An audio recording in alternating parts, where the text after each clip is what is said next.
ஆனால் எப்போது கர்த்தருடைய கிருபை நம்ம மேல் வருகிறதோ, எப்போது கர்த்தருடைய கிருபை நம்மை ஆளுகை செய்கிறதோ, அப்போது நாம் அனுபவிக்கிற முதலாவது ஆசீர்வாதம், நமக்கு எல்லாருடைய கண்களிலும் தயவு கிடைக்குமா? நமக்கு கீழே இருக்கிறவருடைய தயவு நமக்கு தேவையில்லை. ஏன்? நாம் சொல்வதற்கு அவர்கள் கீழ்ப்படிய வேண்டும். தயவு நமக்கு யாரிடத்திலிருந்து வர வேண்டும்? நமக்கு மேலே இருக்கிற அதிகாரிகளிடத்திலிருந்து தான் நமக்கு தயவு வர வேண்டும். பிள்ளைகளே, உங்களுடைய வீடுகளில் கர்த்தருடைய தயவு உங்களுக்கு கிடைப்பதாக. காரணம் என்ன? கர்த்தர் உங்களோடு இருப்பதனால். உங்களுடைய அலுவலகங்களிலே உங்களுடைய பாஸ் இடத்திலிருந்து, உங்கள் டீம் லீடர்கிட்ட இருந்து உங்களுக்கு தயவு வருவதாக. காரணம் என்ன?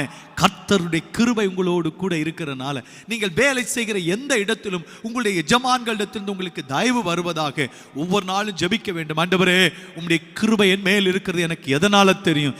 எல்லாருடைய கண்களிலும் ஆண்டவரே எனக்கு தயவு கிடைக்கட்டும். தயவு என்றால் என்ன? நாம் எதை வேண்டிக் கொள்ளுகிறோமோ அது நமக்கு கொடுக்கப்படும். நல்லதுக்காக அதை பயன்படுத்த வேண்டும்.